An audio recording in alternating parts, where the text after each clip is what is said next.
8 साल की एक बच्ची का इंतकाल हुआ। रात में इंतकाल हुआ। सुबह बाप फजर की नमाज पढ़ के कब्रिस्तान गया, अपनी बेटी की याद आई, बेटी की कब्र पे गया। उसने देखा कि बेटी की कब्र की हालत बदली हुई है। रात में जैसे मैंने कब्र बनाई थी, कब्र तैयार की थी, वैसी कब्र नहीं लग रही है। ऐसा लग रहा है कि कब्र की मिट्टी को खोदा गया है, कब्र से कुछ निकाला गया है। उसे डाउट हुआ। वो घर आया, उसने अपनी बीवी से कहा। बीवी ने कहा मेरा दिल बहुत घबरा रहा है, मैंने कल रात में बड़ा भयानक सपना देखा है, चलो मैं कब्रिस्तान चलती। कब्रिस्तान वो औरत, वो बच्ची की मां जब गई और उसने कब्र के अंदर से जब मिट्टी हटाई है, अंदर बच्ची की लाश है। कुरान का 14वां पारा खोलो, अल्लाह फरमाता है अल्लाहुल्लज़ी खलक़कुम मिन अनफुसिकुम अज़वाजा। अल्लाह तबारक व तआला ने तुम्हारी जान से तुम्हारी बीवियों को पैदा किया, तुम्हारे लिए औरत को बनाया, तुम्हारी बीवी को बनाया, तुम्हारी पत्नी को बनाया।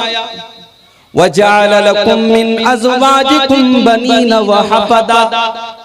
और जब तुम्हारी शादी हुई और एक औरत तुम्हारी बीवी बन करके तुम्हारे घर में आई और तुम्हारे दरमियान मियां बीवी का ताल्लुक कायम हुआ, अल्लाह ताला ने तुम्हारी बीवियों से तुम्हें औलाद अता फरमाई। औलाद बड़ी हुई, बेटा बड़ा हुआ, फिर अल्लाह ने बेटे से तुमको पोता अता फरमाया। बेटी बड़ी हुई, बेटे से अल्लाह ने तुम्हें नवासे अता फरमाए। वजअल लकुम मिन अज़वाजिकुम बनीना व हफ़दा। ये अल्लाह की बहुत बड़ी नेमत है, उसने तुमको औलाद जैसी नेमत से नवाजा। कुरान का 15वां पारा खोलो, कल जुमा का दिन है। सूरह कहफ की तिलावत आप भी करते होंगे, नहीं करते तो करना चाहिए। सूरह कहफ में अल्लाह फरमाता है अल मालु वल बनून ज़ीनतुल हयातिद दुनिया। माल और औलाद दुनिया की जिंदगी की जीनत है, दुनिया की जिंदगी का सौंदर्य है, दुनिया की जिंदगी का अट्रैक्शन है। अगर माल को निकाल दिया जाए और औलाद को निकाल दिया जाए तो दुनिया की जिंदगी ब्लैक एंड व्हाइट हो जाएगी, बेरौनक हो जाएगी, दुनिया की जिंदगी बेकार हो जाएगी। इस दुनिया की जिंदगी की जीनत है माल और औलाद। लेकिन हाँ, बहुत बड़ी नेमत है औलाद। नबियों ने औलाद मांगी है। ज़करिया अलैहिस्सलाम को देखो, कोई औलाद नहीं है। उनकी साली की बेटी है जिसका नाम मरियम है, और हजरत ज़करिया अलैहिस्सलाम अपनी साली की बेटी की परवरिश कर रहे हैं। और ज़करिया कहाँ रहते हैं? मस्जिद के अंदर रहते हैं। मस्जिद के अंदर अपनी उस साली की बेटी की परवरिश कर रहे हैं मरियम। कुल्लमा दखल अलैहा ज़करियल मिहराब वजद इंदहा रिज़्क़ा। ज़करिया अलैहिस्सलाम जब बाहर से मस्जिद में आते हैं, क्या देखते हैं? अनार का मौसम नहीं है और मरियम के पास अनार रखा हुआ है। अमरूद का मौसम नहीं, अमरूद रखा हुआ है। सेब का मौसम नहीं है, सेब रखा हुआ है। काला या मरियम अन्ना लकी हाजा। हजरत ज़करिया सवाल करते हैं, ऐ मरियम, ये बेमौसम का फल तेरे पास कहां से आया? कालत हुवा मिन इंदिल्लाह इन्नल्लाह यर्ज़ुक़ु मन यशाअ बिग़ैरि हिसाब। मरियम कहती हैं, ऐ खालू जान, ये मौसम, ये बगैर मौसम का फल अल्लाह की तरफ से आया है, अल्लाह की तरफ से आया है। अल्लाह जिसको चाहता है बेहिसाब रोज़ी देता है। ऐ खालू जान, ये अल्लाह की बहुत बड़ी कुदरत है, अल्लाह मुझको ये फल दे रहा है बेमौसम। ज़करिया के दिल में ख्याल आया, अगर वो अल्लाह मेरी साली की इस बेटी को, मेरी इस भांजी को, अगर वो अल्लाह बेमौसम का फल दे सकता है, ठीक है, मैं 80 साल का हो गया, मैं 90 साल का हो गया, मुझे आज तक अल्लाह ने औलाद नहीं दी है। अगर इसको बेमौसम का फल मिल सकता है तो मुझे बूढ़े को औलाद क्यों नहीं मिल सकती है? हुनालिका दा ज़करिया। ज़करिया अलैहिस्सलाम खड़े हो गए और दुआ करने लगे, रब्बि हबली मिन लदुनका ज़ुर्रियतन तय्यिबा। ऐ अल्लाह, मुझे बूढ़े को भी तूने एक औलाद दे दे, मुझे भी पाकीज़ा औलाद दे दे। दुआ मांगी। औलाद इतनी बड़ी नेमत है। ज़करिया अलैहिस्सलाम जैसा पैगंबर दुआ मांगा।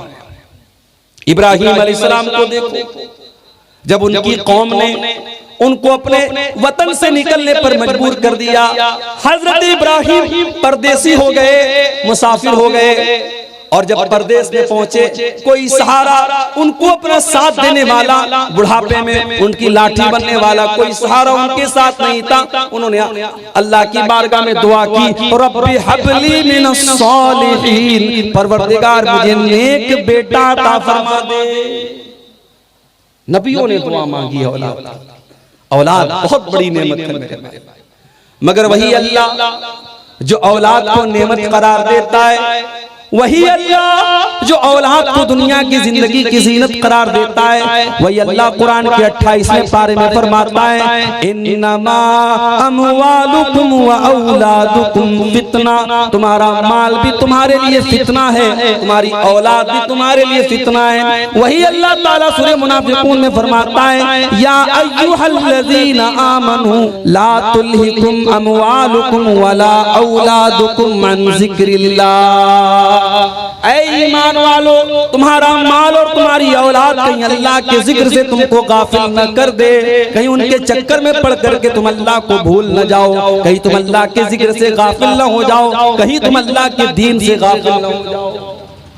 औलाद बहुत बड़ी नेमत भी है और बहुत बड़ा इम्तिहान भी है, बहुत बड़ी परीक्षा भी है। खास तौर से अगर अल्लाह ने आपको बेटी से नवाजा है, मैं यहां पर एक बात की वजाहत भी कर दूं, बेटी का बाप कभी ये ना समझे कि मैं बदनसीब हूं, मुझे बेटियां हो गई हैं। नहीं नहीं, अगर बेटी कोई खराब चीज होती, अगर बेटी कोई बुरी चीज होती, अगर बेटी अच्छी ना होती तो अल्लाह ताला अपने नबी को 4 बेटियां न देता।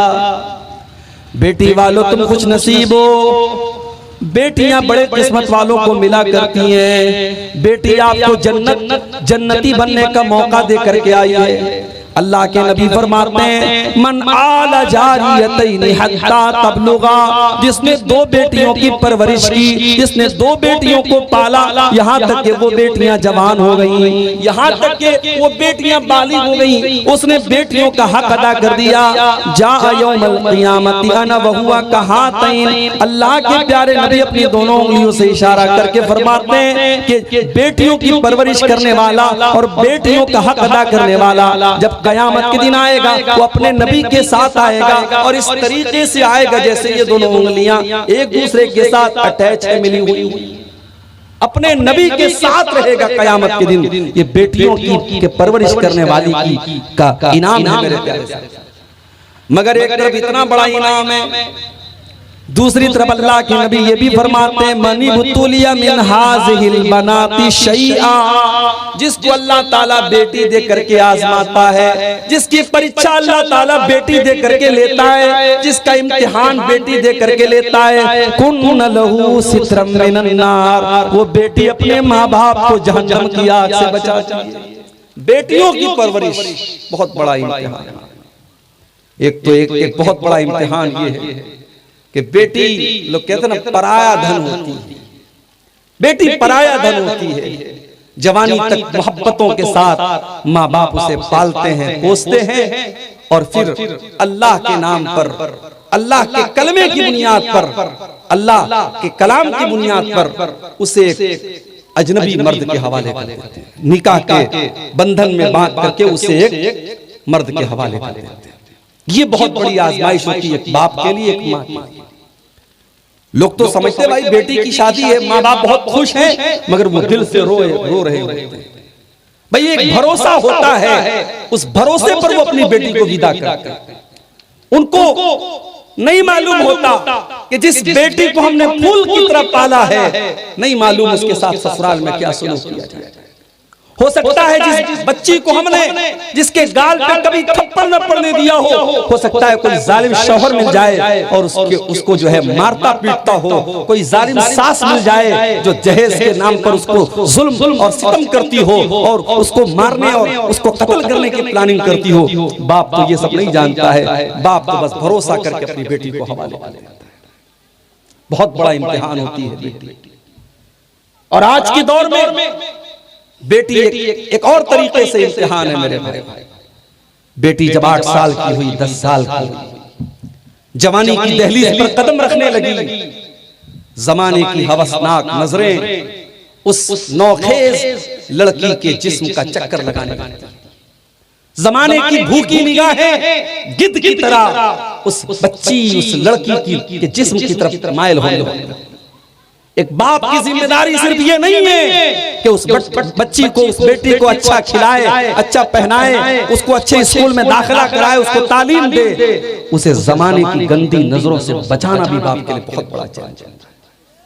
और हम तो एक ऐसे दौर में जिंदगी गुजार रहे हैं जब 5-5 साल की बच्चियों के रेप हो रहे हैं। आप यकीन करेंगे, बनारस की धरती पर जहां मैं रहता हूं, पिछले महीने एक वाकया हुआ।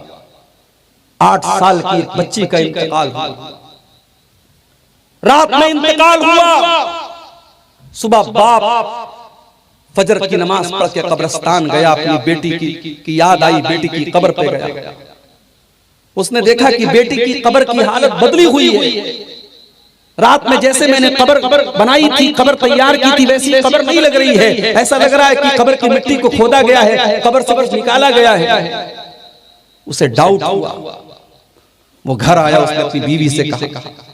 बीवी ने कहा मेरा दिल भी बहुत घबरा रहा है, मैंने कल रात में बड़ा भयानक सपना देखा है, चलो मैं कब्रिस्तान चलती हूं। कब्रिस्तान वो औरत, वो बच्ची की मां जब गई और उसने कब्र के अंदर से जब मिट्टी हटाई है, अंदर बच्ची की लाश गायब है। बच्ची की लाश गायब है। पूरे कब्रिस्तान में जब तलाशी ली तो कब्रिस्तान के किसी कोने में बच्ची की लाश मिलती है।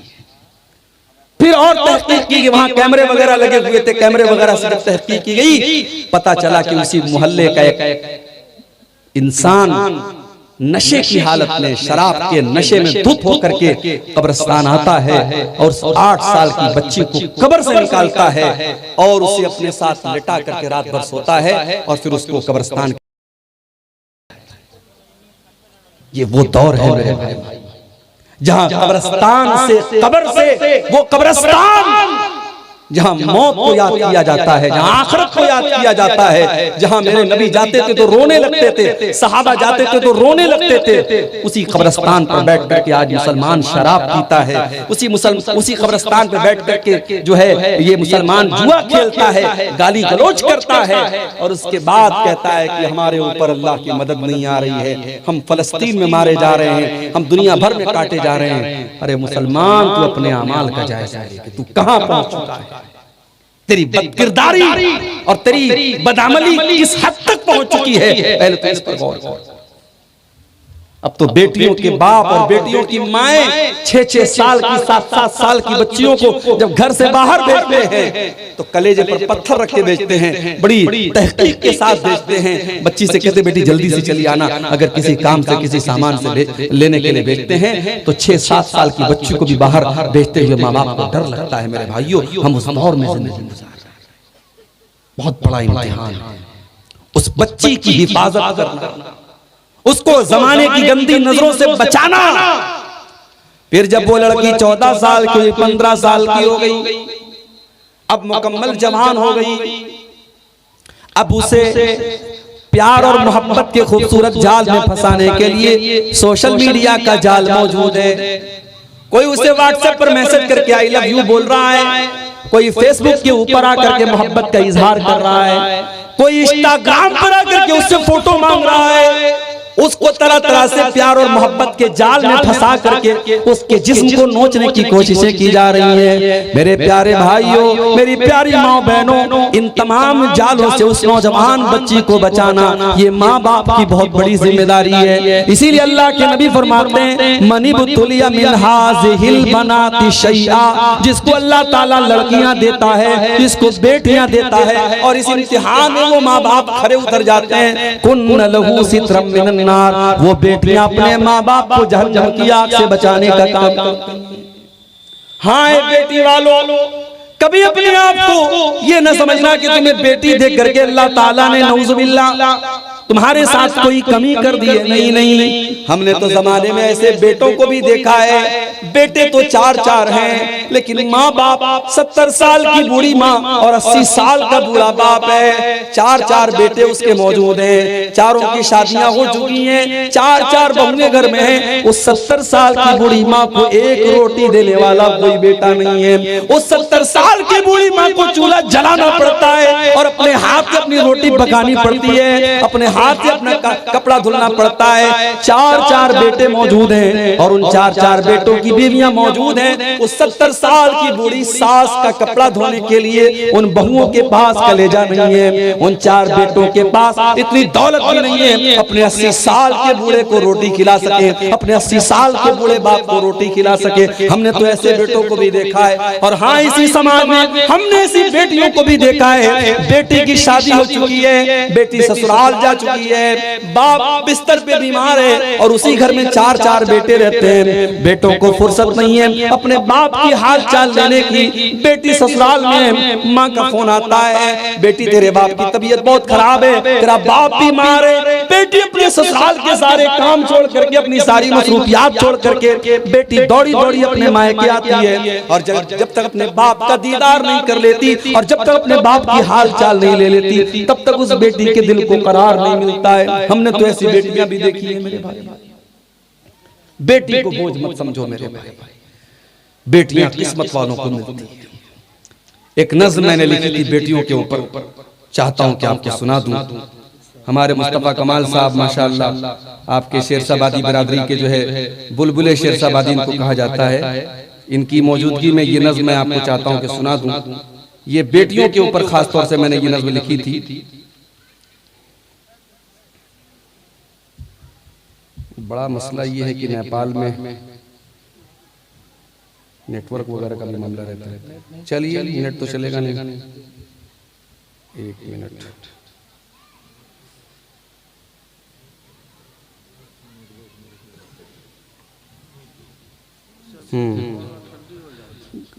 सुन लीजिए, चंदा शाह सुन लीजिए। घर के आंगन की शान होती है, बेटियां घर की जान होती है, माँ के दिल का सुकून होती है, अपने वालिद का मान होती है। ये जो हंसती है फूल खिलते हैं, खुशबुओं की दुकान होती है, बन के रहमत ये घर में आती है, बरकतों का निशान होती है। जो अमानत समझ के पालेगा उसकी खातिर अमान होती है, परवरिश इनकी है बहुत मुश्किल, सच में एक इम्तिहान होती है। इनकी तालीम एक फरीज़ा है, खुद ही एक खानदान होती है। तो बेटियों को मेरे भाइयों बोझ ना समझो। बेटे और बेटियां ये दोनों आपके कंधे पर बहुत बड़ी अमानत है। आज तक आपने ये तकरीर सुनी होगी, माँ के पैरों के नीचे जन्नत है। आपने ये तकरीर सुनी होगी, बाप जन्नत का दरवाजा है। लेकिन आज एक और हदीस मैं आपको सुनाने जा रहा हूं। हर माँ अपने दिल पे हाथ रख के इस हदीस को सुने और हर बाप ठंडे दिमाग से इस हदीस को सुने। माँ के कदमों के नीचे जन्नत है, बाप जन्नत का दरवाजा है। लेकिन अल्लाह के नबी ये भी फरमाते हैं, मा मिन अब्दिन यस्तरकीहिल्लाहु रईयतन, जिस बंदे के ऊपर अल्लाह ताला कोई जिम्मेदारी डालता है, उसके कंधे के ऊपर अल्लाह ताला कोई जिम्मेदारी डालता है। मा मिन अब्दिन यस्तरकीहिल्लाहु रईयतन, जिस बंदे के ऊपर अल्लाह ताला कोई जिम्मेदारी डालता है, सुम्मा यमूतु यौमा यमूतु व हुवा गाशुन लिरईयतिही इल्ला हर्रमल्लाहु अलैहिल जन्नह, फिर वो इंसान अगर इस हालत में मर जाता है कि वो अपनी जिम्मेदारी को सही तरीके से नहीं निभा रहा था, एक बाप अपने बाप होने का फर्ज नहीं निभा रहा था, एक माँ अपनी माँ होने का फर्ज नहीं निभा रही थी, एक बाप ने अपने बच्चों का हक अदा न किया, एक माँ ने अपने बच्चों का हक अदा न किया। अल्लाह के नबी फरमाते हैं सुम्मा यमूतु यौमा यमूतु, अगर उसी हालत में इंसान मर गया, उसने अपने कंधे पर जो जिम्मेदारी अल्लाह ने डाली थी, अगर उस जिम्मेदारी को उसने सही तरीके से नहीं अदा किया, इल्ला हर्रमल्लाहु अलैहिल जन्नह, ऐसे इंसान के ऊपर जन्नत हराम हो जाती है। मेरे प्यारे साथियों, बाप बनना बहुत नसीब की बात है, लेकिन बाप का हक अदा करना ये असल कमाल है। अगर आपने बाप का हक अदा न किया, ओ मेरी प्यारी माँ बहनों, आपने अगर अपनी बेटियों की माँ होने का हक अदा न किया, अगर आपने माँ का फर्ज न निभाया, अल्लाह के नबी की हदीस आपको वार्निंग दे रही है, इल्ला हर्रमल्लाहु अलैहिल जन्नह, उस बाप के लिए जन्नत हराम हो जाएगी, उस माँ के लिए जन्नत हराम हो जाएगी। माँ बाप की बहुत बड़ी जिम्मेदारी है। अब क्या जिम्मेदारी है, आइए इस पर हम थोड़ी सी रोशनी डालें। सर्दी का मौसम है, रात के 1:30 बज रहे हैं, बहुत देर तक आपको परेशान करना भी मुनासिब नहीं है। मैं कुछ बड़ी बुनियादी चीजें आपके सामने रखूंगा जिस पर हम सबको आज बड़े ठंडे दिमाग से गौर करेंगे। मेरी प्यारी माँ बहनों, मेरे भाई, माँ बाप की सबसे पहली जिम्मेदारी ये है, अगर आप चाहते हैं कि आपका बेटा नेक हो जाए, आपकी बेटी नेक हो जाए, सबसे पहले आपकी जिम्मेदारी है कि आप अपने आप को नेक बनाइए। पहले अपनी इस्लाह कीजिए। जो माँ खुद पर्दा न करेगी, वो बेटी को पर्दा वाला कैसे बनाएगी? जिस माँ का दुपट्टा कभी उसके सर के ऊपर न रहता हो, उसकी बेटी दुपट्टा सर पे रखने वाली कैसे बनेगी?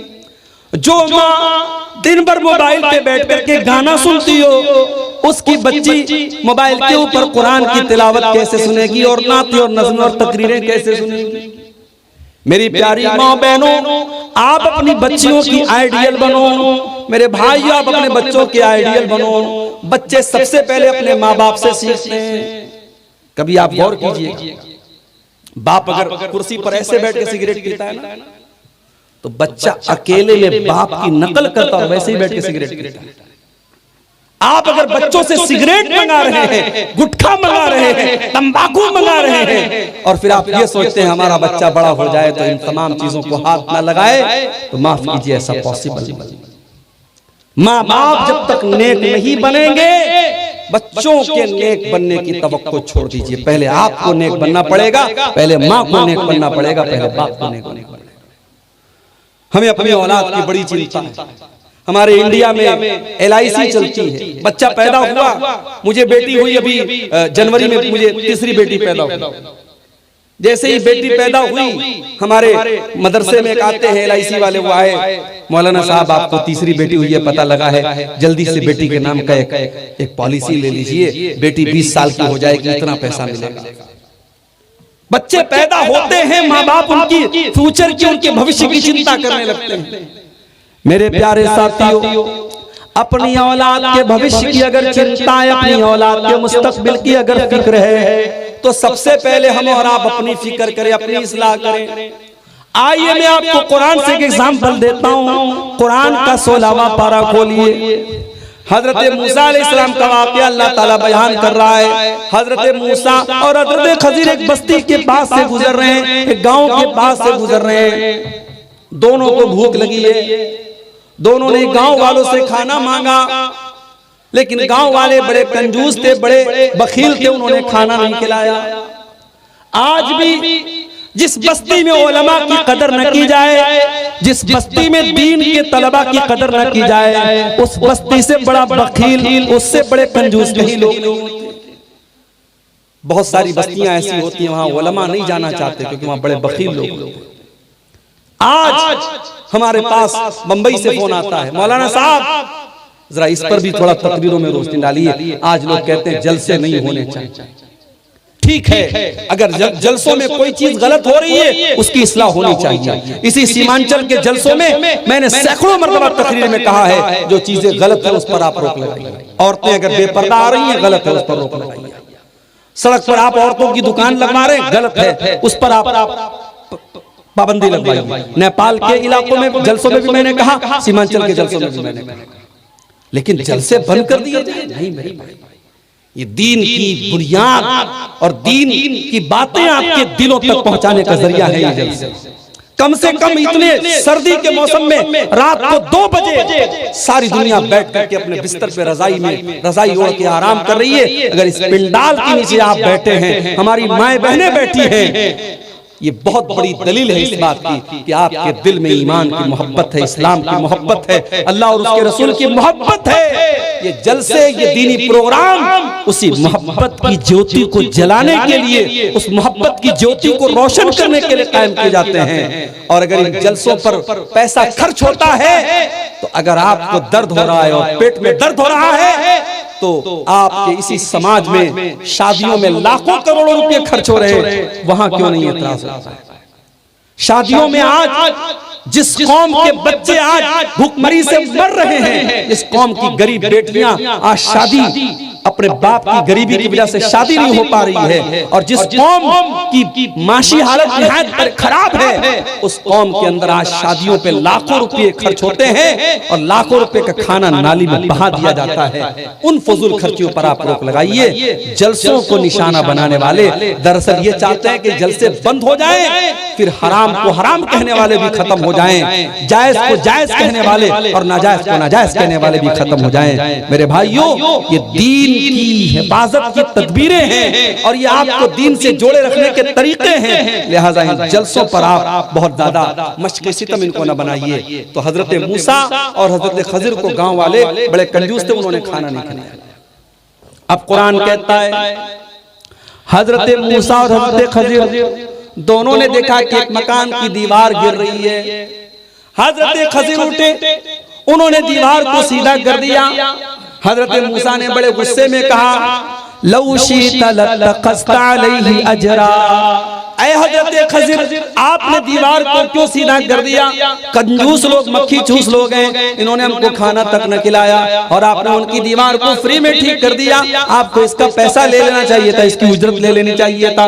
हजरत खजिर ने जवाब दिया, व अम्मल जिदारु फकाना लिगुलामैनि यतीमैनि फिल मदीनति व काना तहतहु कंजुल लहुमा। ऐ मूसा, वो दीवार 2 यतीम बच्चों के मकान की दीवार थी। उस मकान के अंदर 2 यतीम बच्चे रहा करते थे और उस दीवार के नीचे उनके बाप ने खजाना छुपाया था। बाप ने मरने के पहले उस दीवार के नीचे खजाना छुपाया था। अगर दीवार गिर जाती, खजाना सामने आ जाता और गांव के लोग खजाने को लूट के लेके चले जाते। ऐ मूसा, अल्लाह ने मुझे हुक्म दिया कि मैं दीवार को सीधा कर दूं ताकि कल जब बच्चे जवान हो जाएं तो अपने बाप का खजाना वो हासिल कर ले, बच्चों के बाप का खजाना बर्बाद न हो जाए, इसलिए अल्लाह ने मुझे हुक्म दिया। और ए मूसा, ऐसा क्यों किया गया? फरमाया, वकाना अबूहुमा सालिहा, उन दोनों बच्चों का बाप नेक था। इस आयत की तफसीर में अल्लामा इब्न कसीर लिखते हैं कि देखो, बाप नेक था तो बाप की नेकी की वजह से अल्लाह ताला ने बच्चों के खजाने को बचा लिया। बच्चों का खजाना अल्लाह ने बचा लिया सिर्फ इसलिए क्योंकि बाप नेक था। मेरे भाइयों, अपने आप को नेक बनाओ, आपकी औलाद का भविष्य सुरक्षित हो जाएगा, आपकी औलाद का मुस्तकबिल महफूज हो जाएगा। हजरत अब्दुल्लाह बिन मसूद रज़ी अल्लाह तआला अन्हु रात में तहज्जुद की नमाज पढ़ रहे थे और इस आयत पर पहुंचे तो रोने लगे, आंखों से आंसू आ गए। उनका मासूम बच्चा सो रहा था। जब सलाम फेरा उन्होंने तो अपने बच्चे की तरफ देख करके कहा, मिन अजलिका या बुनैया, ऐ मेरे बच्चे, तेरा बाप रात में तहज्जुद पढ़ रहा है तो तेरी बेहतरी के लिए पढ़ रहा है कि कल अल्लाह ताला तेरा मामला बेहतर कर दे, तुझे कोई नुकसान न पहुंचे, तुझे कोई बिगाड़ न पहुंचे, तेरी हिफाजत के लिए तेरा बाप रातों में तहज्जुद पढ़ता है। मेरे भाइयों, सबसे पहले हमें और आपको अपने आप को नेक बनाना पड़ेगा। इसीलिए अल्लाह कुरान में जब हमें ये हुक्म देता है कि अपनी औलाद को नमाज का हुक्म दो, तो अल्लाह क्या फरमाता है, वअमुर अहलका बिस्सलाति वस्तबिर अलैहा, अपने बच्चों को नमाज का हुक्म दो और खुद भी नमाज की पाबंदी करो। जब तक आप खुद भी नमाज की पाबंदी न करेंगे, आप अपने बच्चों को नमाज का पाबंद नहीं बना सकते। मेरी प्यारी माओ बहनों, जब आप अपने घर में नमाज पढ़ने के लिए खड़ी होया करो, तो अपनी जवान बच्चियों से भी कहा करो तुम भी नमाज पढ़ा करो। अपनी 7 साल की 8 साल की बच्ची को भी नमाज के लिए खड़ा किया करो। मेरे भाइयों, जब आप मस्जिद में जाया करो, अपने 8 साल के बच्चे की उंगली पकड़ के भी लेके जाया करो। अल्लाह के नबी फरमाते हैं, मरु औलादकुम बिस्सलाति वहुम अबनाउ सबई सिनीन, जब तुम्हारे बच्चे 7 साल के हो जाए तो उनको नमाज का हुक्म दो, और जब तुम्हारे बच्चे 10 साल के हो जाए और नमाज न पढ़े तो उनकी पिटाई करो। औलाद की तरबियत। आज हमारे यहाँ बाप मरने लगता है तो वसीयत करता है। क्या वसीयत करता है, बेटा मैंने ये जमीन छोड़ी, ये जायदाद छोड़ी, ये प्रॉपर्टी छोड़ी, इसका ऐसे बंटवारा कर लेना, इसका ऐसे बंटवारा कर लेना। आओ तुम्हें हजारों साल पहले एक ऐसे बाप के पास लेके चल रहा हूं जिस बाप के 12-12 बेटे थे और बाप का आखिरी टाइम था, और 12 बेटे अपने बाप की चारपाई के आसपास खड़े हुए थे। बाप का इंतकाल होने वाला है, बाप मरने वाला है, बाप की मौत का टाइम है, और 12 बच्चे अपने बाप की चारपाई के पास खड़े हैं। और कुरान करीम में अल्लाह बयान करता है, अम कुंतुम शुहदा इज़ हज़रा याकूबल मौत इज़ क़ाला लिबनीहि मा ताबुदून मिन बादी क़ालू नाबुदु इलाहका व इलाह आबाइका इब्राहीम व इस्माईल व इसहाक इलाहा। अल्लाह कहता है, मेरे बंदो देखो, याकूब अलैहिस्सलाम का आखिरी टाइम है, उनकी मौत का टाइम है। अपने बच्चों से वो सवाल करते हैं, ऐ मेरे बच्चों, तुम मेरे बाद किसकी इबादत करोगे, मेरे बाद किसकी पूजा करोगे, किसकी उपासना करोगे, किसके आगे अपना सर झुकाओगे? तो 12 के 12 बच्चे कहते कि अब्बा जान, हम एक अल्लाह की इबादत करेंगे। अरे अब्बा जान, आप टेंशन न लें, आप फिक्र न करें, आप चिंता न करें, हम उसी एक अल्लाह की इबादत करेंगे जिस एक अल्लाह की इबादत आप किया करते थे और हमारे बाप दादा किया करते थे। मेरे प्यारे भाइयों, आज भारत की सरजमीन पर भी और नेपाल की सरजमीन पर आप नजर उठा के देख लो, कितने बाप हैं जिनकी बच्चियां, जवान जवान बेटियां कॉलेजों में पढ़ रही हैं, यूनिवर्सिटियों में पढ़ रही हैं, और गैर मुस्लिमों के साथ अपने बाप की नाक कटवा कर, अपने बाप की इज्जत को खतरे में डालकर वो गैर मुस्लिम के साथ प्यार और मोहब्बत के जाल में फंस करके भाग जाती हैं, और फिर इस्लाम को छोड़ करके उसके मजहब में दाखिल हो जाती हैं। मेरे भाइयों, अपनी बेटियों के ईमान की फिक्र करो, अपने बच्चों के ईमान की फिक्र करो। आपके बेटे दौलत कमाएं या न कमाएं, आपकी बेटियां दौलत कमाएं या न कमाएं, लेकिन कल कयामत के दिन जब अल्लाह की बारगाह में जाएंगी, अगर उनके पास ईमान की दौलत होगी, उनके पास तौहीद की दौलत होगी, याद रखो मेरे भाइयों, इससे बड़ी कोई दौलत नहीं, तौहीद से बड़ी कोई दौलत नहीं, ईमान से बड़ी कोई दौलत नहीं। अगर हमारे पास सब कुछ है और ईमान नहीं है, हमसे बड़ा बदनसीब कोई नहीं, और हमारे पास कुछ भी नहीं है लेकिन ईमान है तो हमसे बड़ा खुशनसीब कोई। और आगे बढ़िए, हम कहते हैं साहब, हमारा बेटा शराब पीता है, हमारा बेटा रात को 2-2 बजे तक मोबाइल में लगा रहता है, हमारा बेटा गैर महरम लड़कियों से ताल्लुक रखता है।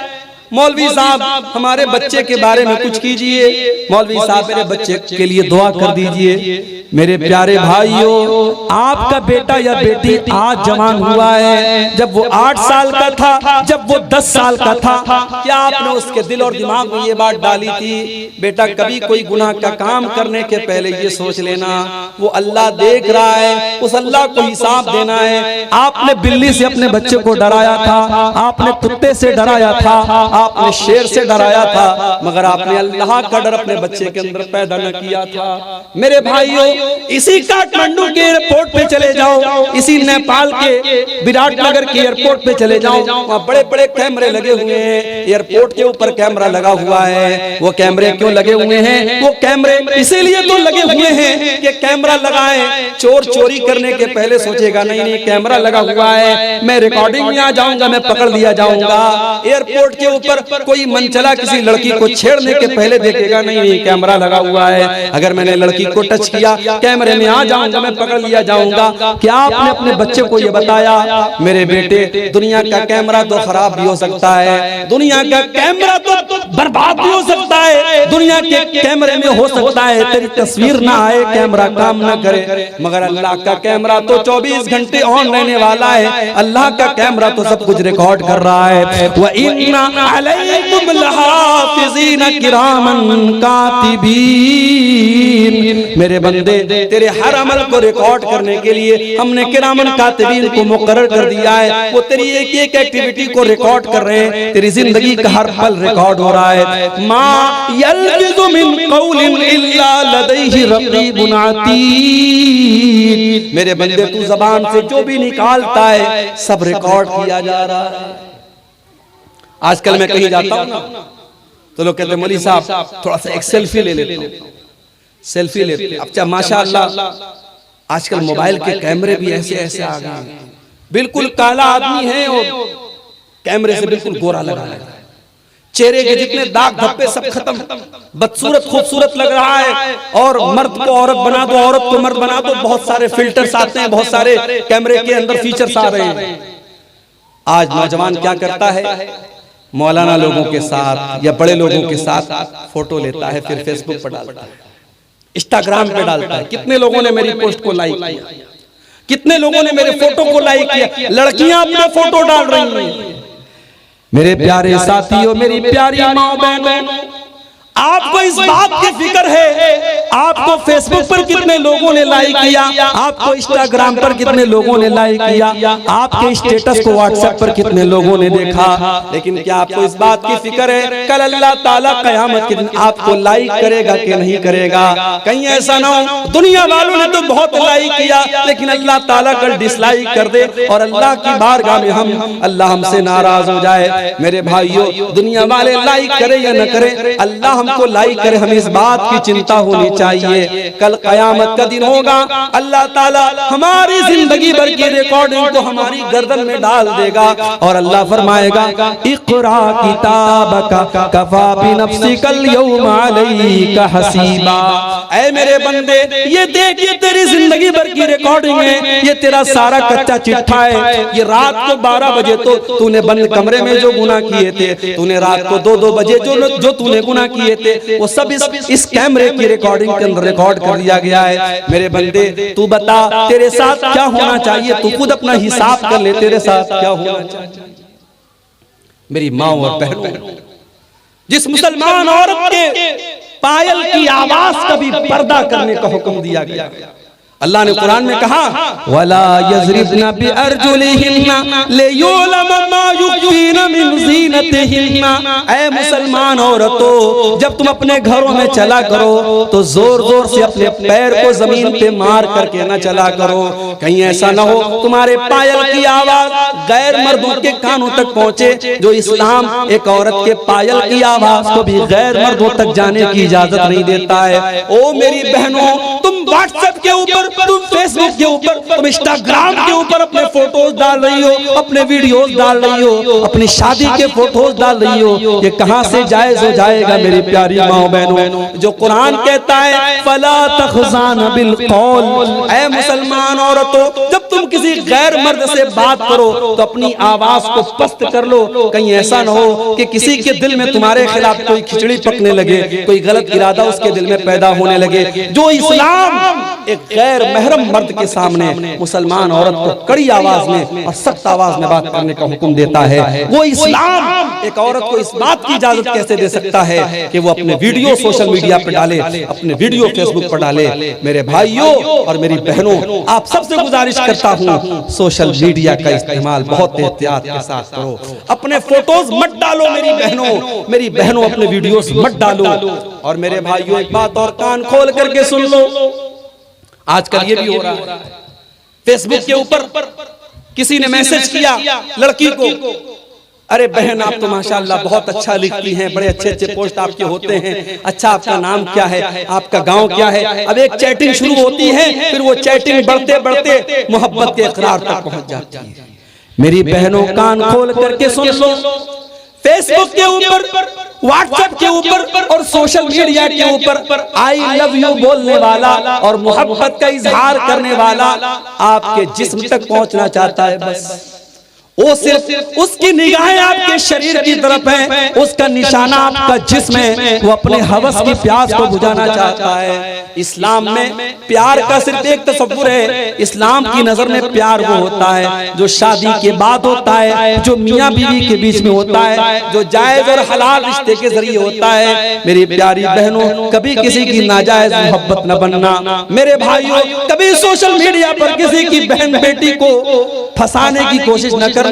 अगर आज तुम किसी की बहन बेटी को फंसा रहे हो, कल तुम्हारी बहन के दरवाजे पर भी कोई दस्तक दे रहा होगा, कल तुम्हारी बेटी के दरवाजे पर भी कोई दस्तक दे रहा होगा। उस अंजाम के लिए भी तुम तैयार रहना। अगर आज किसी की बहन बेटी की इज्जत पर तुम हमला करने जा रहे हो, कल तुम्हारी बहन बेटी की इज्जत पर भी कोई हमला करने की तैयारी कर रहा होगा, ये सोच लेना।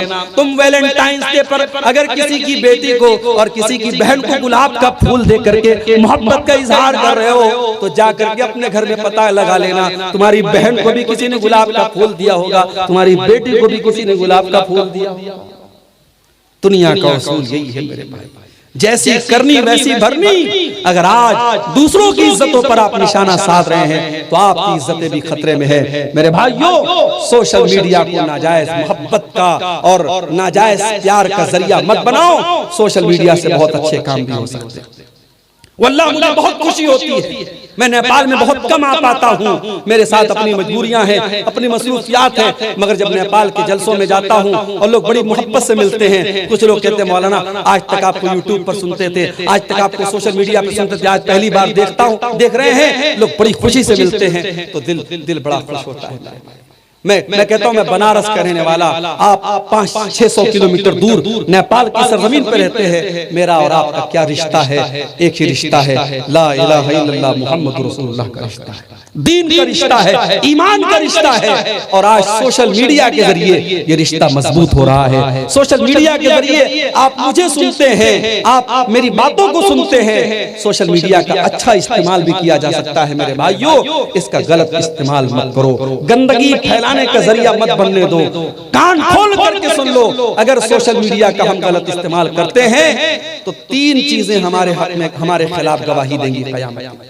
जब हम मोबाइल पर कोई चीज देखते हैं तो सबसे पहले हमारी आंख देखती है, उसके बाद हमारे कान से सुनते हैं हम, और उंगली से टच करते हैं। 3 चीजें जब भी हम मोबाइल इस्तेमाल करते हैं उसमें 3 चीजें इन्वॉल्व होती हैं। एक हमारी उंगली, एक हमारी आंखें और एक हमारे कान। और क़यामत के दिन यही तीनों हमारे खिलाफ गवाही देंगे। हत्ता इज़ा मा जाऊहा शहीद अलैहिम समउहुम व अबसारुहुम व जुलूदुहुम बिमा कानू यामलून। क़यामत के दिन तुम्हारे कान तुम्हारे खिलाफ गवाही देंगे, तुम्हारी आंखें तुम्हारे खिलाफ गवाही देंगी, तुम्हारे बदन की चमड़ी तुम्हारे खिलाफ गवाही देगी। वक़ालू लिजुलूदिहिम लिमा शहिदतुम अलैना क़ालू अंतक़नल्लाहुल्लज़ी अंतक़ कुल्ल शै। इंसान अपनी चमड़ी से बोलेगा कि तू कैसे बोल रही है, तू कैसे बात करे। इंसान की उंगली, इंसान के बदन की चमड़ी बोलेगी कि आज अल्लाह ने हमको बोलना सिखाया है। इस उंगली से क्या क्या टच कर रहे हो, क्या क्या मोबाइल पे खोल रहे हो। तुमने हिस्ट्री से सब डिलीट कर दिया, तुमने ब्राउजर से सब डिलीट कर दिया, तुमने सारे सबूत मिटा दिए, मगर उंगली बताएगी तुमने क्या क्या टच किया था। मेरे नौजवान साथियों, सोशल मीडिया का गलत इस्तेमाल मत करो। और मैं गार्जियन हजरात से कहना चाहूंगा, मैं माओ से कहना चाहूंगा, जवान बेटियों को अगर आपने मोबाइल दिया है तो नजर रखिए। ये रात को 2 बजे किससे बात हुई, ये रास्ते में चल रही है किससे मुस्कुरा के बात कर रही है, ये कॉलेज में जाती है, आपने 5000 का मोबाइल दिलाया और वो घर में 50,000 का आईफोन लेके आ रही है, किसने उसको 50,000 का मोबाइल दिया।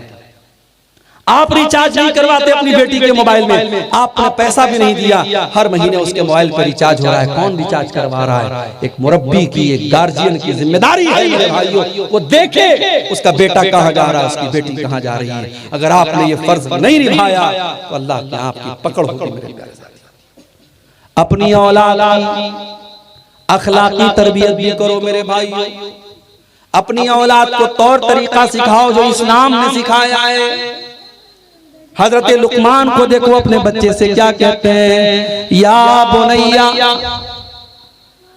ला तमशी फिल अर्ज़ि मरहा, कहते हैं मेरे बच्चे तू जमीन में अकड़ करके न चलना, इन्नल्लाह ला युहिब्बु कुल्ल मुख्तालिन फखूर, है मेरे बच्चे अल्लाह ताला अकड़ने वालों को, घमंड करने वालों को पसंद नहीं करता है। और कहते वला तुसइर खद्दक लिन्नास, है मेरे बच्चे तू गाल फुला करके लोगों से न मिलाकर, और फरमाते वक्सिद फी मशीका, जब तू चला कर तो तेरी चाल में मियां न रवि होनी चाहिए, तू अकड़ करके न चला कर। वगुज़ुज़ मिन सौतिक, जब तू बात करे तो तेरी आवाज पस्त होनी चाहिए, तू चिल्ला चिल्ला के बात न किया कर। अगर आप अपने बच्चों को ये तालीम देंगे, आपके घर में बच्चों की आवाज से पता चल जाएगा आपने बच्चों की तरबियत कैसे की है। जिस घर से बच्चों के चिल्लाने की आवाजें आए, जिस घर से औरतों के चिल्लाने की आवाजें आए, जिस घर से जवान लड़कियों के चिल्लाने की आवाजें आए, समझ जाओ उस घर में माँ बाप अपने बच्चों की तरबियत नहीं करते। मोहल्ले के और गांव के लड़के आपके घर में आते हैं, आप अपनी बेटी के अंदर चले, बेटी से कहते पर्दा कर, ये गांव का लड़का है, मोहल्ले का लड़का है, बहुत अच्छी बात। आपकी लड़की जवान हो गई, आपने मोहल्ले के लोगों से, गांव के लोगों से पर्दा कराया, आपकी लड़की की खाला का बेटा आया, आपकी लड़की के सामने जाके बैठा हुआ है, बंद कमरे में दोनों बैठे हुए हैं, मोबाइल देख रहे हैं, आपको कोई चिंता नहीं, कहते वो तो खाला का लड़का है, मामू का लड़का है, चाचा का लड़का है। मेरे प्यारे साथियों कान खोल करके सुन लो, जिस तरीके से अपनी जवान बेटियों को अपने गांव के बच्चों से बचाते हो, उसकी खाला के लड़के से भी बचाओ, उसके मामू के लड़के से भी बचाओ, उसके चाचा के लड़के से भी बचाओ, क्योंकि ये रिश्तेदार आपकी बेटी के लिए गैर महरम है, और गैर महरम से आपकी जवान बेटी को पर्दा करना है। आपके घर में अगर देवर और भाभी के बीच में पर्दा नहीं हो रहा है, तो देवर और भाभी के बीच में भी पर्दा होना चाहिए। अगर देवर जवान है, अगर देवर बड़ा है, भाभी से देवर से हंसी मजाक हो रहा है, बेहुदा और वल्गर बातें हो रही हैं, याद रखो मेरे भाइयों, देवर भाभी के बीच में ये इस तरीके की बातें हराम है, गलत है, नाजायज है। अगर जीजा साली के बीच में, अगर जीजा साली के बीच में बेतकल्लुफी हो रही है, और जीजा अपनी साली को बाइक पर बिठा करके घुमा रहा है और अकेले ले जाकर के तफरीह करा रहा है, ये भी गलत है। कान खोल करके सुन लो, ये भी गलत है। अल्लाह के नबी फरमाते हैं इय्याकुम वद्दुखूल अला निसा, गैर महरम औरतों के पास न जाया करो। सहाबा ने कहा अल्लाह के नबी, क्या देवर अपनी भाभी के पास भी नहीं जा सकता? क्या जीजा अपनी साली के पास भी नहीं जा सकता? आपने फरमाया अलहम वल मौत, देवर तो अपनी भाभी के लिए मौत है, जीजा तो अपनी साली के लिए मौत है। यानी ये वो रिश्ते हैं जिन रिश्तों को आदमी समझता है बहुत हल्के में लेता है, मगर ये रिश्ते घर को बर्बाद कर देते हैं, ये रिश्ते रिश्तों को तार तार कर देते हैं। इसलिए देवर और भाभी के बीच में और जीजा और साली के बीच में भी एक पर्दा होना चाहिए, एक पाबंदी होनी चाहिए। मेरे भाइयों, हमें और आपको अपने घर की तरबियत इस तरीके से करनी चाहिए। और आगे बढ़िए, माँ बाप की जिम्मेदारी बता रहा हूं। बच्चे जवान हो जाएं, उनके बिस्तर अलग कर दो। अल्लाह के नबी फरमाते जब तुम्हारे बच्चे 10 साल के हो जाएं, बिस्तर अलग कर दो। अय अल्लाह के नबी, बात समझ में नहीं आ रही है। अभी तो मेरा बेटा 10 साल का हुआ है, अभी तो मेरी बेटी 10 साल की हुई है, 10 साल के बच्चे का बिस्तर अलग क्यों करवा रहे हैं अल्लाह के नबी? मेरे प्यारे साथियों, इस्लाम अल्लाह का दीन है। अल्लाह ताला खूब जानता है इंसान की कमजोरी क्या है। जब बच्चा 10 साल का हो जाता है, जब लड़की 10 साल की हो जाती है, अब वो धीरे धीरे बुलूगत की तरफ जा रहे हैं। अब लड़का बालिग हो रहा है, अब लड़की बालिग हो रही है। अब एक बिस्तर पे लड़का लड़का दोनों साथ में सो रहे हैं, एक ही चादर में, एक ही कंबल में सो रहे हैं, या लड़का लड़की साथ में सो रहे हैं, ये मुनासिब नहीं है। इस्लाम ने ज़िनाकारी तक पहुंचाने वाले चोर दरवाजों से भी रोका है। समाज में जहां जहां से ज़िनाकारी आ सकती है, बेहयाई आ सकती है, बेगैरती आ सकती है, समाज ने उन सारे रास्तों से रोका है। आपके बच्चे 10 साल के हो जाएं, अल्लाह के नबी फरमाते बिस्तर अलग कर दो। हमें और आपको एक बात की शिकायत है कि हमारी नौजवान नस्ल आज बर्बाद हो रही है। हमारे नौजवान लड़के खराब हो रहे हैं, हमारी नौजवान लड़कियां गलत रास्ते पर जा रही हैं। सवाल ये है कि इसका जिम्मेदार कौन है? ये नौजवान नस्ल क्यों बर्बाद हो रही है? भाई जाहिर है कि ये बच्चे हमारे ही समाज के बच्चे, उनका कोई बाप है, उन लड़कियों की कोई माँ है, उन बच्चों का कोई बड़ा भाई है, उनका कोई गार्जियन है, उनका कोई जिम्मेदार है, वो क्या कर रहा है? ये बहुत बड़ा सवाल है आज के इस दौर का कि एक बाप ये तो शिकायत कर रहा है कि साहब मेरा बेटा बहुत नालायक है, शराब पी रहा है, जुआ खेल रहा है, ये कर रहा है, वो कर रहा है। एक बाप से ये पूछा जाए कि तुमने बाप का हक कितना निभाया? तुमको अल्लाह ने औलाद दिया है, तुमको मालूम है इस औलाद की कीमत क्या है? तुमको मालूम है इस औलाद, ये औलाद कितनी बड़ी नेमत है? जाओ उस इंसान से पूछो जिसकी उंगली मचलती है कि मेरा भी कोई बच्चा होता और उसकी उंगली पकड़ करके मैं बाजार में लेके जाता, मुझे भी कोई बाप कहने वाला, मुझे अब्बू कहने वाला, अब्बा कहने वाला, बाबा कहने वाला, पापा कहने वाला कोई बच्चा होता, कोई बच्ची होती, उस बाप से जाके पूछो ये औलाद की कितनी बड़ी नेमत है औलाद। उस औरत से जाके पूछो जिसकी शादी के 10-12 साल हो गए, उसकी सहेलियां छोटे छोटे बच्चों को गोद में लिए रहती हैं, उसके घर की और औरतें अपने बच्चों में घुली मिली रहती है, मसरूफ रहती है, बिजी रहती है, लेकिन उस औरत बेचारी की गोद खाली है। वो तलाश करती है, उसके पास कोई मसरूफियत नहीं है, उसके पास कोई काम नहीं है। वो सोचती है मेरा भी कोई बच्चा होता, वो शरारत करता, मुझे परेशान करता, उसके गीले बिस्तर को मैं रात में चेंज करती, उसका डायपर चेंज करती, उसके कपड़े चेंज करती। उस औरत का दिल तड़पता है मेरे भाई। उनसे पूछो कि औलाद कितनी बड़ी बड़ी है। इसीलिए अल्लाह ताला औलाद को अपनी बहुत बड़ी नेमत करार देता है। माँ बाप अगर हो तुम ये फर्ज निभाओ तुम, माँ बाप अगर हो तुम ये फर्ज निभाओ तुम, ईमान को बच्चों के मजबूत बनाओ तुम। ये दौर है फितने का और कुर्ब क़यामत का, दज्जाली शरारत का है वक्त ज़लालत का। अब राह ज़लालत से बच्चों को बचाओ तुम, अब राह ज़लालत से बच्चों को बचाओ तुम, ईमान को बच्चों के मजबूत बनाओ तुम, ईमान को बच्चों के मजबूत बनाओ तुम। दुनियावी हुनर बेशक सिखलाओ मुसलमानों, मसनद पे तरक्की की बैठाओ मुसलमानों।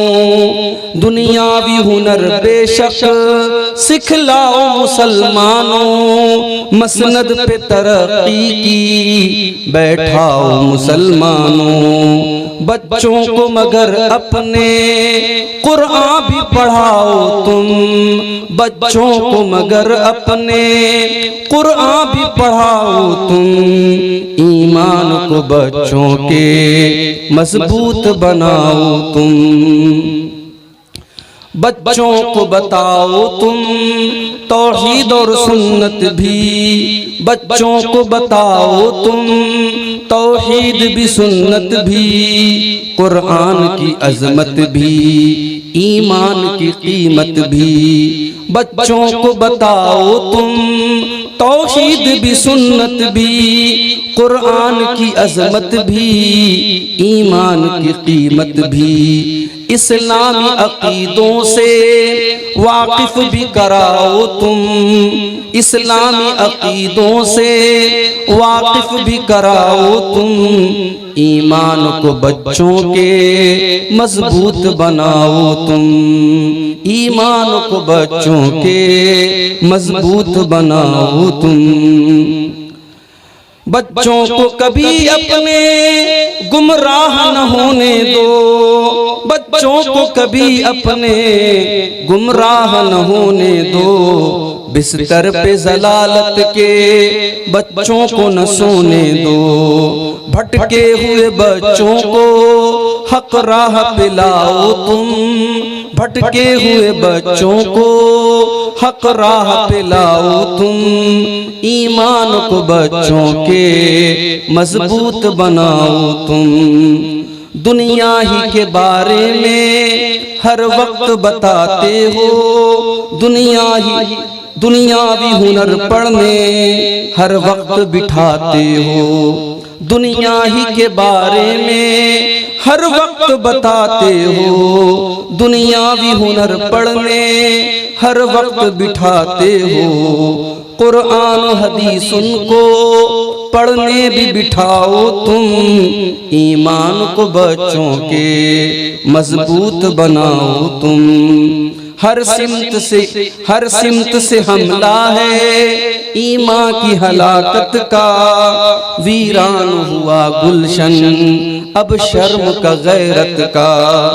हर सिमत से हमला है ईमान की हलाकत का, वीरान हुआ गुलशन अब शर्म का गैरत का। अब नज़्म हया जाफर बच्चों को सुनाओ तुम, ईमान को बच्चों के मजबूत बनाओ तुम। माँ बाप अगर हो तुम ये फर्ज निभाओ तुम, बच्चों ईमान को बच्चों के मजबूत बनाओ तुम।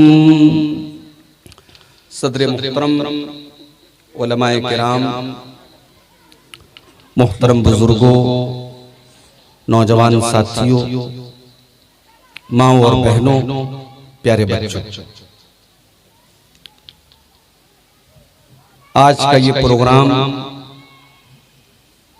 जिसकी तारीख काफी पहले से मुतय्यन थी और हमारे शेख कसीमुद्दीन सलफी हफिज़हुल्लाह ने इस प्रोग्राम की मंजूरी ली थी, लेकिन 2-3 दिन पहले जब ये मौसम अचानक से करवट बदलने लगा और ये लगने लगा कि रात 9 बजे से ही कोहरा जबरदस्त शुरू हो रहा है, तो ऐसा लग रहा था कि आज के प्रोग्राम में पहुंचना बहुत मुश्किल है। बल्कि कल व्हाट्सएप पर हमारी बात शेख कसीमुद्दीन साहब से जब हुई तब भी यही बात हुई कि शेख मेरे मदरसे का मामला है, 12-1 बजे के पहले मैं मदरसे से निकल नहीं सकता बनारस से, आपके यहाँ पहुँचने में 11-12 बजेंगे, कोहरे का टाइम है, बहुत मुश्किल है। और ये तय हुआ कि चलो अब बहुत मुश्किल है, शेख का आना नहीं आ सकता। लेकिन मैं समझता हूँ कि ये आप हजरात की मोहब्बत है और अल्लाह की तौफीक है कि आज मौसम भी बहुत क्लियर हो गया और बनारस से सुबह 11 बजे में चला और 10 बजे के पहले मैं आपके गाँव में दाखिल हुआ और बड़ा खूबसूरत प्रोग्राम अब तक आपने समाप्त किया। मैं अभी पिछले महीना नवंबर की 20 तारीख को आपके इसी इलाके में एक और प्रोग्राम की तारीख मैंने दी थी, क्या गालिबन जोधपुर नाम है जगह का, जुद्धगंज, वहां मैंने तारीख दी थी। अवाम में बहुत सारे लोगों को ये लगता है कि मुकर्रिर का नाम इश्तिहार पे दिया गया है लेकिन मुकर्रिर को बुलाया नहीं गया। ऐसा नहीं है मेरे भाई, कोई भी प्रोग्राम करने वाले इतने बड़े बेवकूफ नहीं है, वो आपको इतना बड़ा धोखा नहीं दे सकते। उन्होंने बाकायदा मुझसे बात की थी, वादा लिया था, लेकिन मेरी मजबूरी थी क्योंकि वो दिन सोमवार का था, मुझे क्लास से फुर्सत नहीं मिल पाई और इतना लंबा सफर करना और फिर वापस रात में जाना। जब से मेरे साथ कार का एक्सीडेंट हुआ है, रात ही में सफर करने की वजह से मैं रात में सफर करने से बचता हूँ। लेकिन बहरहाल आज चूंकि जुमेरात का दिन था और कल जुमा है, कल हमारे मदरसे की छुट्टी का दिन है, इसलिए इतना कोई बड़ा मसला नहीं था। मैं आपके दरमियान आया। मुझसे पहले बंगला जुबान के बड़े बेहतरीन मुकर्रिर शेख बदरुद्दुजा नदवी हफिज़हुल्लाह का आपने बंगला जुबान में समाअत फरमाया। उसके पहले आपने इस इलाके की एक बड़ी मुअज़्ज़ज़ शख्सियत और हम सब के बड़े मोहतरम दुक्तूर अमानुल्लाह अल-मदनी हफिज़हुल्लाह का खिताब भी आपने समाअत फरमाया। दुआ कीजिए अल्लाह ताला इन उलमाए किराम की गुफ्तगू पर हम सबको अमल करने की तौफीक अता फरमाए, आमीन। मैं आज जिस टॉपिक पर कुछ बोलना चाहता हूं मेरे भाई, वो बड़ा अहम टॉपिक है और हम सबसे रिलेटेड